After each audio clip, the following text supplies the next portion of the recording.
ओम नमः शिवाय। कल हम विंध्येश्वर संहिता संपूर्ण कर चुके हैं। आज हम रुद्र संहिता प्रथम सृष्टि खंड शुरू करने जा रहे हैं। ऋषियों के प्रश्न के उत्तर में नारद ब्रह्म संवाद की अवतारणा करते हुए सूत जी का उन्हें नारद मोह का प्रसंग सुनाना, काम विजय के गर्व से युक्त हुए नारद का शिव, ब्रह्मा तथा विष्णु के पास जाकर अपने तप का प्रभाव बताना। यहाँ से हम रुद्र संहिता का प्रथम खंड शुरू करने जा रहे हैं। प्रथम अध्याय, प्रथम और द्वितीय अध्याय।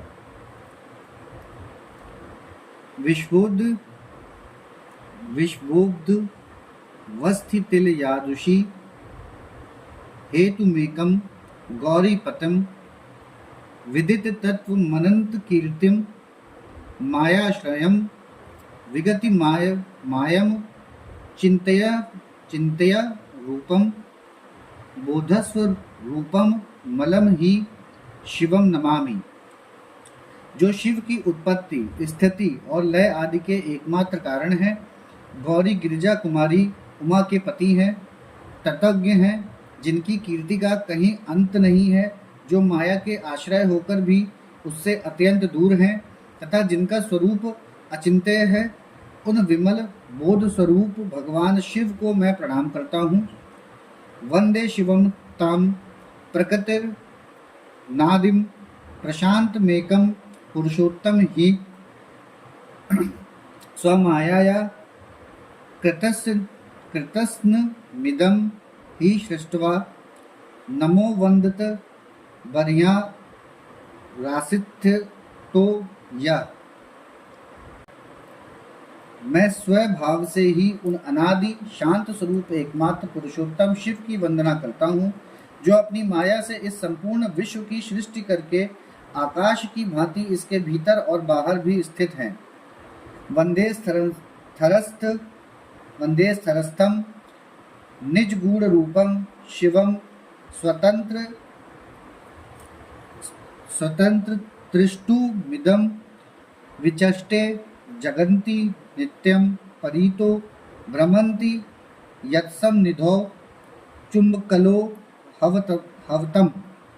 जैसे लोहा चुंबक से आकृष्ट होकर उसके पास ही लटका रहता है, उसी प्रकार ये सारे जगत सदा सब ओर जिसके आसपास ही भ्रमण करते हैं, जिन्होंने अपने से ही इस प्रपंच को रचने की विधि बताई थी, जो सबके भीतर अंतर्यामी रूप से विराजमान है तथा जिनका अपना स्वरूप अत्यंत गूढ़ है, उन भगवान शिव की मैं सादर वंदना करता हूँ। व्यास जी कहते हैं, जगत के पिता भगवान शिव, जगन्न माता कल्याणमयी पार्वती तथा उनके पुत्र गणेश जी को नमस्कार करके हम इस पुराण का वर्णन करते हैं। एक समय की बात है, नैमिषारण्य में निवास करने वाले शौनक आदि सभी मुनियों ने उत्तम भक्तिभाव के साथ सूत जी से पूछा। ऋषि बोले, महाभाग सूत जी, विंध्येश्वर संहिता की जो साध्य साधन खंड नामावली शुभ एवं उत्तम कथा है, उसे हम लोगों ने सुन लिया। उसका आदि भाग बहुत ही रमणीय है तथा वह शिव भक्तों पर भगवान शिव का वात्सल्य स्नेह प्रकट करने वाली है। विद्वान, अब आप भगवान शिव के परम उत्तम स्वरूप का वर्णन कीजिए, साथ ही शिव और पार्वती के दिव्य चरित्रों का पूर्ण रूप से श्रवण कराइए। हम पूछते हैं, निर्गुण महेश्वर लोक में सगुण रूप कैसे धारण करते हैं? हम सब लोग विचार करने पर भी शिव के तत्वों को नहीं समझ पाते। सृष्टि के पहले भगवान शिव किस प्रकार अपने स्वरूप से स्थित होते हैं, फिर सृष्टि के मध्यकाल में वे भगवान किस तरह क्रीड़ा करते हुए सम्यक व्यवहार बर्ताव करते हैं, और सृष्टि का कल्प का अंत होने पर वे महेश्वर देव किस रूप में स्थित रहते हैं। लोक कल्याणकारी शंकर कैसे प्रसन्न होते हैं, और प्रसन्न हुए महेश्वर अपने भक्तों तथा दूसरों को कौन सा उत्तम फल प्रदान करते हैं, यह सब हमसे कहिए। हमने सुना है कि भगवान शिव शीघ्र प्रसन्न हो जाते हैं। वे महान दयालु हैं, इसलिए अपने भक्तों का कष्ट नहीं देख सकते। ब्रह्मा, विष्णु और महेश, यह तीन देवता शिव के ही अंग से उत्पन्न हुए हैं। उनके पराकाष्ठ की कथा तथा उनके विशेष चरित्रों का वर्णन कीजिए। प्रभु, आप उमा के आविर्भाव और विवाह की भी कथा कहिए। विशेषतः उनके गृहस्थ धर्म का और अन्य लीलाओं का भी वर्णन कीजिए। निष्पाप सूत जी, आपको ये सब तथा दूसरी बातें भी अवश्य कहनी चाहिए। सूत जी ने कहा, मुनीश्वरों, आप लोगों ने बड़ी उत्तम बात पूछी है। भगवान सदाशिव की कथा में आप लोगों की जो आंतरिक निष्ठा हुई है, इसके लिए आप धन्यवाद के पात्र हैं। ब्राह्मणों, भगवान शंकर का गुणानुवाद सात्विक, राजस और तामस तीनों ही प्रकृति के मनुष्यों को सदा आनंद प्रदान करने वाला है। पशुओं की हिंसा करने वाले निष्ठुर कसाई के सिवा दूसरा कौन पुरुष उस गुणानुवाद को सुनने से ऊब सकता है। जिनके मन में कोई तृष्णा नहीं है, ऐसे महात्मा पुरुष भगवान शिव के उन गुणों का गान करते हैं, क्योंकि वह गुणावली संसार रूपी रोग की दवा है। मन तथा कानों को प्रिय लगने वाली और संपूर्ण मनोरथों को देने वाली है। ब्राह्मणों, आप लोगों के प्रश्न के अनुसार मैं यथाबुद्धि प्रयत्न पूर्वक शिव लीला का वर्णन करता हूँ। आप आदर पूर्वक सुने। जैसे आप लोग पूछ रहे हैं, उसी प्रकार देवर्षि नारद जी ने शिव रूपी भगवान विष्णु से प्रेरित होकर अपने पिता से पूछा था। अपने पुत्र नारद का प्रश्न सुनकर शिव भक्त ब्रह्मा जी का चित्त प्रसन्न हो गया और वे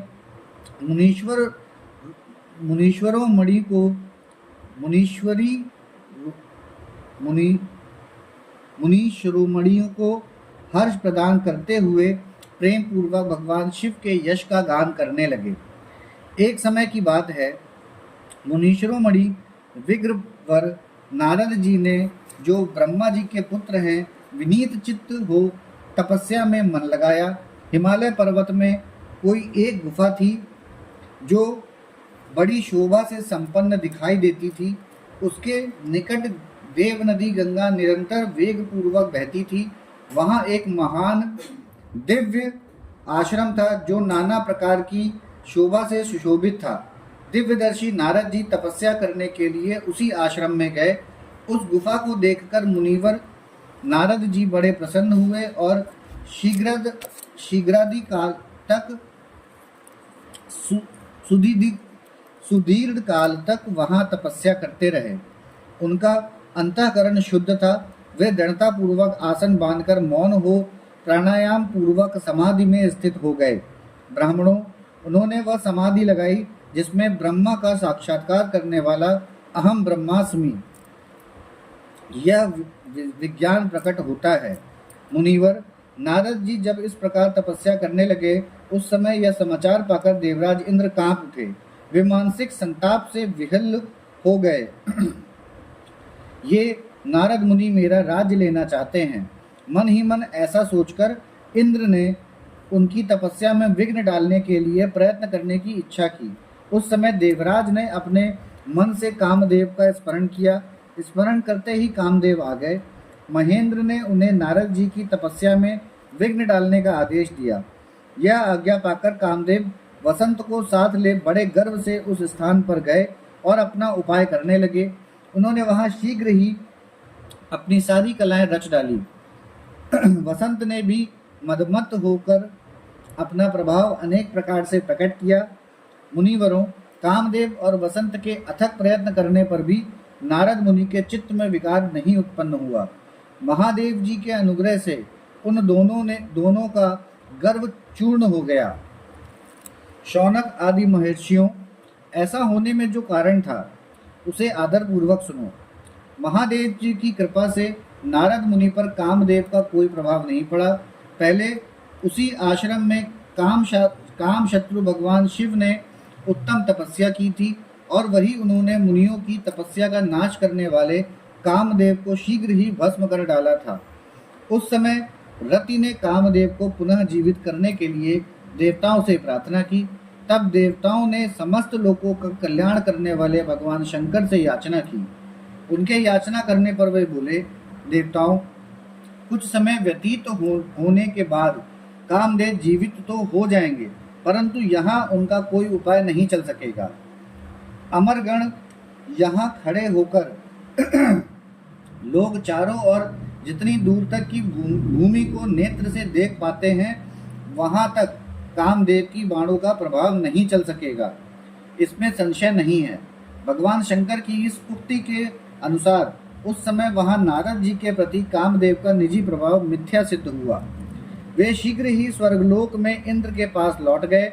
वहां कामदेव ने अपना सारा वृतांत और मुनि का प्रभाव कह सुनाया।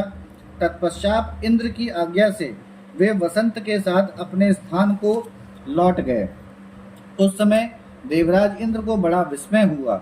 उन्होंने नारद जी की भूरी भूरी प्रशंसा की, परंतु शिव की माया से मोहित होने के कारण वे उस पूर्व वृत्तांत को स्मरण न कर सके। वास्तव में इस संसार के भीतर सभी प्राणियों के लिए शंभु की माया को जानना अत्यंत कठिन है। जिसने भगवान शिव के चरणों में अपने आप को समर्पित कर दिया है, उस भक्त को छोड़कर शेष सारा जगत उनकी माया से मोहित हो जाता है। नारद जी भी भगवान शंकर की कृपा से वहां चिरकाल तक तपस्या में लगे रहे। जब उन्होंने अपनी तपस्या को पूर्ण हुई समझा, तब वे मुनि उससे विरत हो गए। कामदेव पर मेरी विजय हुई, ऐसा मानकर उन मुनीश्वर के मन में व्यर्थ ही गर्व हो गया। भगवान शिव की माया से मोहित होने के कारण उन्हें यथार्थ बात का ज्ञान नहीं रहा। वे यह नहीं समझ सके कि कामदेव के पराजित होने में भगवान शंकर का प्रभाव ही कारण है। उस माया से अत्यंत मोहित हो मुनि शिरोमणि नारद अपना काम विजय संबंधी वृतांत बताने के लिए तुरंत ही कैलाश पर्वत पर गए। उस समय वे विजय के मद में उन्मत्त हो रहे थे। वहां रुद्रदेव को नमस्कार करके गर्व से भरे हुए मुनि ने अपने आप को महात्मा मानकर तथा अपने ही प्रभाव से कामदेव पर अपनी विजय हुई समझकर उनसे सारा वृतांत कह सुनाया। वह सब सुनकर भक्त वत्सल भगवान शंकर ने नारद जी से, जो अपनी शिव की ही माया से मोहित होने के कारण काम विजय के यथार्थ कारण को नहीं जानते थे और अपने विवेक को भी खो बैठे थे, उनसे कहा। रुद्र बोले, तात नारद, तुम बड़े विद्वान हो, धन्यवाद के पात्र हो, परंतु मेरी यह बात ध्यान देकर सुनो। अब से फिर कभी ऐसी बात कहीं भी ना कहना, विशेषतः भगवान विष्णु के सामने इसकी चर्चा कदापि न करना। तुमने मुझसे अपना जो वृतांत बताया है, उसे पूछने पर भी दूसरों को सामने ना कहना। यह सिद्धि संबंधी वृतांत सर्वथा गुप्त रखने योग्य है, इसे कभी किसी पर प्रकट नहीं करना चाहिए। तुम मुझे विशेष प्रिय हो, इसलिए अधिक जोर देकर मैं तुम्हें यह शिक्षा देता हूँ और इसे ना कहने की आज्ञा देता हूँ, क्योंकि तुम भगवान विष्णु के भक्त हो और उनके भक्त होते हुए ही मेरे अत्यंत अनुगामी हो। इस प्रकार बहुत कुछ कहकर संसार की सृष्टि करने वाले भगवान रुद्र ने नारद जी को शिक्षा दी। अपने वृतांत को गुप्त रखने के लिए उन्हें समझाया बुझाया, परंतु वे तो शिव की माया से मोहित थे, इसलिए उन्होंने उनकी दी हुई शिक्षा को अपने लिए हितकर नहीं माना। तदंतर मुनीश्वर और मणि नारद ब्रह्मलोक में गए। वहां ब्रह्मा जी को नमस्कार करके उन्होंने कहा, पिताजी, मैंने अपने तपोबल से कामदेव को जीत लिया है। उनकी वह बात सुनकर ब्रह्मा जी ने भगवान शिव के चरणारविंदों का चिंतन किया और सारा कारण जानकर अपने पुत्रों को यह सब कहने से मना किया, परंतु नारद जी शिव की माया से मोहित थे, अतएव उनके चित्त में मद का अंकुर जम गया था, उनकी बुद्धि मारी गई थी। इसलिए नारद जी अपना सारा वृतांत भगवान विष्णु के सामने कहने के लिए वहां से शीघ्र ही विष्णु लोक में गए।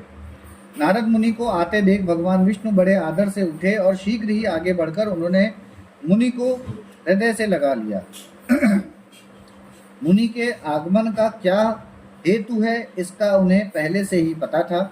नारद जी को अपने आसन पर बिठाकर भगवान शिव के चरणारविंदों का चिंतन करके श्री हरि ने उनसे पूछा। भगवान विष्णु बोले, तात, कहाँ से आते हो? यहाँ किस लिए तुम्हारा आगमन हुआ है? मुनि श्रेष्ठ, तुम धन्य हो, तुम्हारे शुभागमन से मैं पवित्र हो गया। भगवान विष्णु का यह वचन सुनकर गर्व से भरे हुए नारद मुनि ने मद से मोहित होकर अपना सारा वृतांत बड़े अभिमान के साथ कह सुनाया। नारद मुनि का वह अहंकार युक्त वचन सुनकर मन ही मन भगवान विष्णु ने उनकी काम विजय के यथार्थ कारण को पूर्ण स्वरूप से जान लिया। तत्पश्चात श्री विष्णु जी बोले, मुनि श्रेष्ठ, तुम धन्य हो, तपस्या के तो भंडार ही हो, तुम्हारा हृदय भी बड़ा उदार है। मुने, जिसके भीतर भक्ति ज्ञान वैराग्य नहीं होते, उसी के मन में समस्त दुखों को देने वाले काम मोह आदि विकार शीघ्र उत्पन्न होते हैं। तुम तो नैष्ठिक ब्रह्मचारी हो और सदा ज्ञान वैराग्य से युक्त रहते हो, फिर तुम में काम विकार कैसे आ सकता है? तुम तो जन्म से ही निर्विकार तथा शुद्ध बुद्धि वाले हो। श्री हरि की कही हुई ऐसी बहुत सी बातें सुनकर मुनि शिरोमणि नारद जोर जोर से हंसने लगे और मन ही मन भगवान को प्रणाम करके इस प्रकार बोले। नारद जी ने कहा, स्वामिन, जब मुझ पर आपकी कृपा है तब बेचारा कामदेव अपना क्या प्रभाव दिखा सकता है। ऐसा कहकर भगवान के चरणों में मस्तक झुकाकर इच्छा अनुसार विचरने वाले नारद मुनि वहां से चले गए। यहाँ पे हमारा रुद्र संहिता प्रथम खंड का अध्याय 1 और 2 समाप्त होता है। ओम नमः शिवाय।